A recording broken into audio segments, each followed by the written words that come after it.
Welcome back to Taekwondo, bro. Today we're doing some roundhouse kick training. I'm in my home gym right now.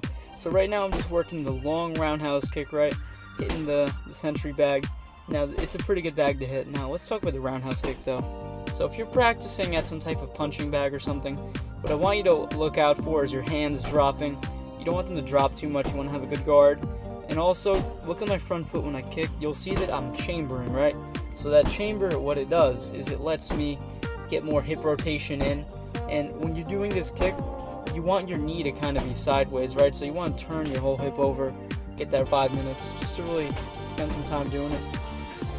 Okay, so the triple kick ascending was the first one. Now we're doing the triple kick descending. So we're starting up high, getting down low, and we're also doing it with the front foot.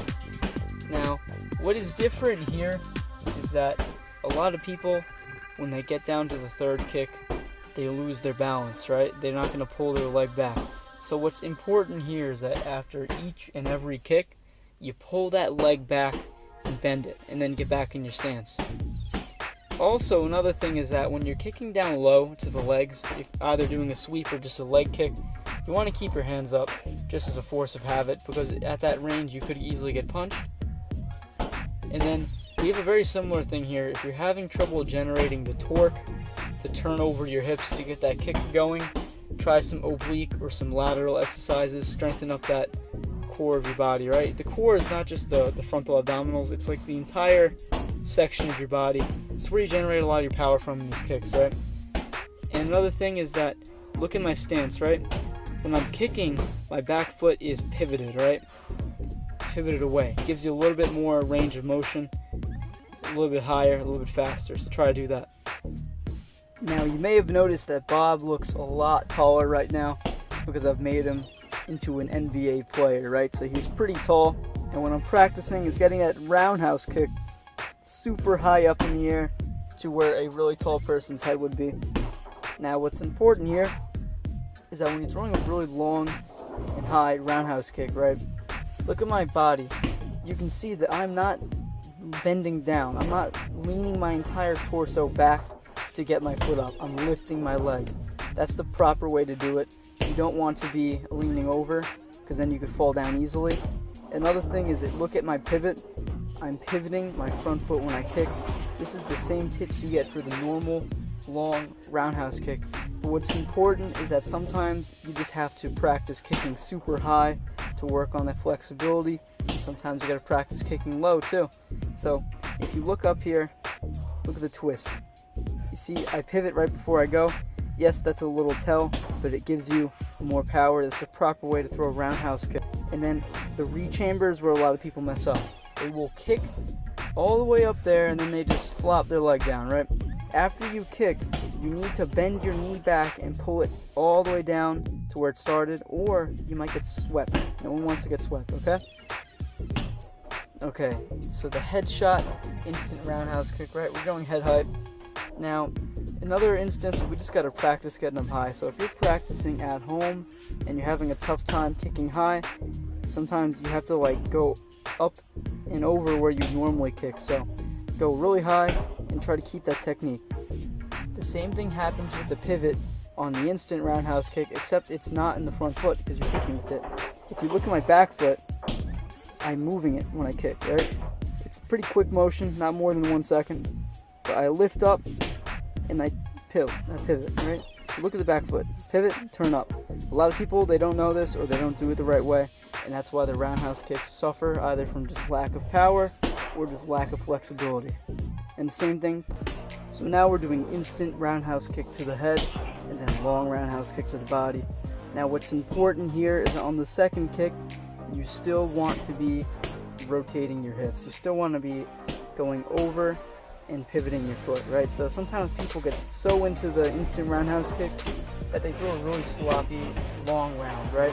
So when you're going for a 1-2, kind of keeping someone at distance with these kicks, you want to make sure that they're good still. So always rechamber these roundhouse kicks. Keep your guard up just like always, but also twist over. Look at my front foot when I'm throwing the second kick, right? So the first kick's pretty easy. It's just a normal instant roundhouse kick like I was doing before. But when I go for the second kick, you'll see it. So let's just watch. So you see, look at that foot that's on the floor. So 1, 2, it's rotated.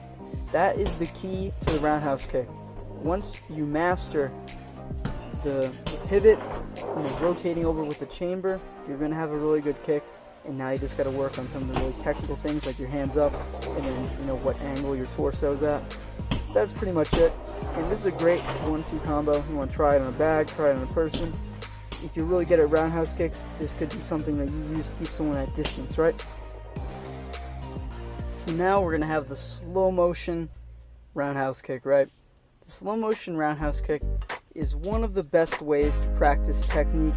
If you ever feel like when you're throwing a roundhouse kick that you're falling down or that you just can't keep your leg up, this is what you got to practice, okay? So here we're taking the maximum effort we can and making sure our kick is perfect, right? So every step is going to be perfect. So you're going to chamber, you're going to pivot your foot, and then you're going to lock that leg out. Now look at my hands, right? When I'm kicking, my hands go from the right hand being the front hand to the left one being in the front. That's because when you're throwing a roundhouse kick, you're going to rotate. So that side that was in the front is going to be the back. So if you have your hand up in the back, it's not going to be protecting you anymore. So you have to lift the other one to the front. Another thing is that when you lock that kick out, try not to bang your joints, but you still want to fully extend it, right? So it just takes control.